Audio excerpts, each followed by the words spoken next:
Hey there, welcome back to True North Reviews. My name is Ryan, and today we'll be doing an in-depth look at Honne with their newest studio release, which is called Love Me, Love Me Not. Honne is an English electronic music duo formed in 2014, consisting of the lead vocalist Andy Clutterbuck and the producer James Hatcher. For the name of the band, Honne is a Japanese word for true feelings, and there are a lot of Japanese connections to this record between the album artwork and the first lyrics on the album. In addition to the name of the band, there is another word that means a lot to Honne, and that is tatame. This is how we show ourselves in public as our public persona. So these two terms here, tatame and Honne, are really crucial and significant for getting to know the music and what their mission statement is, as well as their identity as a musical artist in 2018. A bit more of a background though, Honne's debut record came out in 2016. It's called Warm on a Cold Night.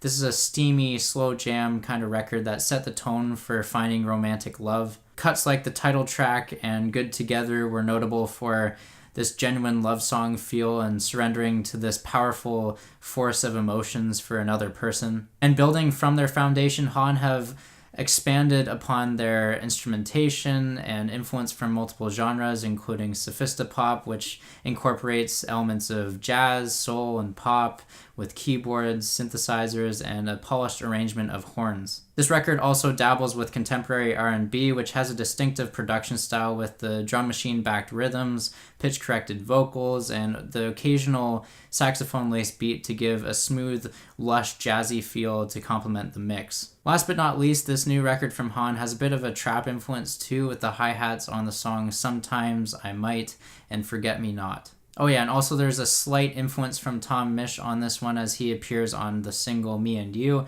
He's a London-based producer, singer-songwriter that blends hip-hop inspired beats with smooth and soulful guitar. For the album itself though, it had an interesting rollout with double single releases dating back to March.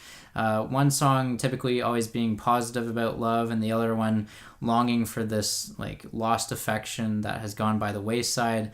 And the meshing of these two vibes together that juxtapose one another gives this album a bit of dichotomy. And this polarization is definitely reflected in the album artwork, which is conceptually intelligent. Getting into the track listing though, this album kicks off with the song I Might. It's a bit of a new sonic direction for Honne, with more exploration of the production from James, with wavering synths, low-end bass that just rattle your bones.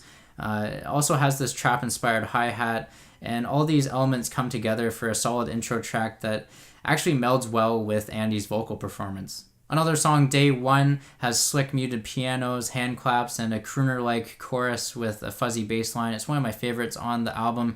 Feels like a good together type of song from the debut record. And another song, Me and You, with Tom Misch, like I previously mentioned. It's a jam that is directly out of space. It could be like Space Jam, but not actually. It just has these rubbery synths and smooth harmonies and slick licks provided by Tom on this that I'm just really digging this song. Even though I'm digging the song, there are lyrics on another track later in the runtime called Feel So Good that I just feel like I'm having a sense of deja vu. And because of that, the album kind of just has no progression in its narrative at times, and it will get stuck in the same rut, and it really messes with the pacing of the album. The other issue I have with the song Feel So Good is how it's really insincere with the lyrics and the vocal performance. There are lots of lazy references to horoscopes and finishing each other's sentences, which isn't really good from a band that derives their name from true feelings. Really, why are they staying so generic? I just feel like I'm being pandered to with the lowest common denominator type of relationship.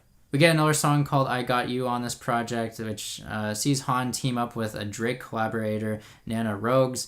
There are some swellings of an electronic beat in there, but what ruins it for me is this very apathetic vocal performance. 306 is another song that's kind of riddled with way too much nostalgia about this old car that one used to have, but also possibly alludes to this girl too, with hidden messages behind the word body. I just feel like I'm listening to Halsey with the unnecessary swearing too. I feel like Honne might be thinking in their head that they come across as very edgy and dangerous when in actuality they're just really cringy. Cool part of the song though, Kendrick Lamar is referenced, and I will give props to Honne for that one. Another song on this project is called Location Unknown. Some of the lyrics on this are as follows. Don't know where I was because I don't have a clue. I just need to work out some way of getting me to you.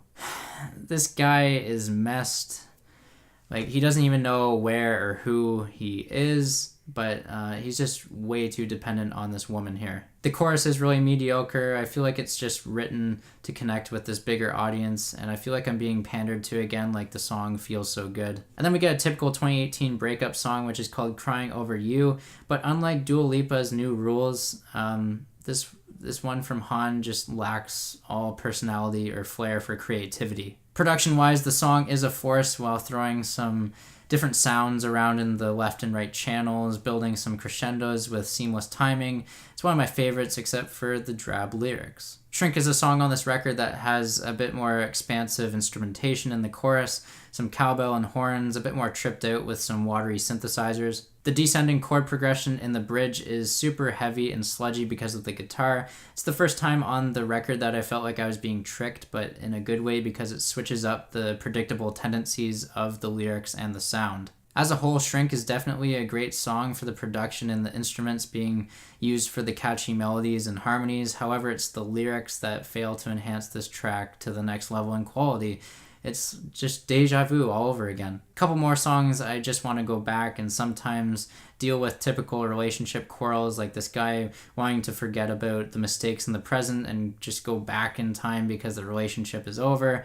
Gets really nostalgic in there too with an Easy Depends song. Really both of them are. Sometimes is this introspective tune over top of vast and reverberating synth lines with a pitch-shifted vocal melody or two. At least it also contrasts love and contentment with anxiety in a familiar yet more experimental sound.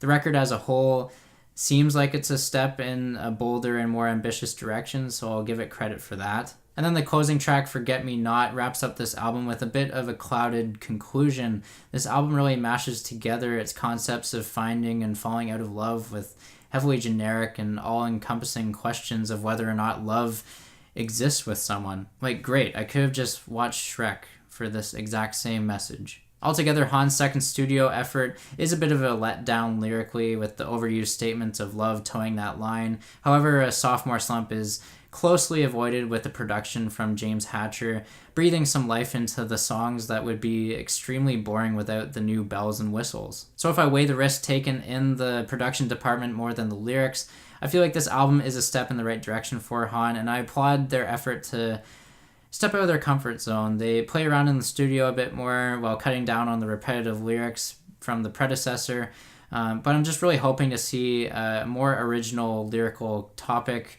or thematic focus next time round. So right now I'm feeling a very light 6 out of 10. Let me know what you're thinking. Sound off down below in the comments. Agree or disagree. I'm here to engage with you guys. Like, comment, subscribe, and share. My name is Ryan from True North Reviews, and as always, have a rockin' day. Thanks for watching.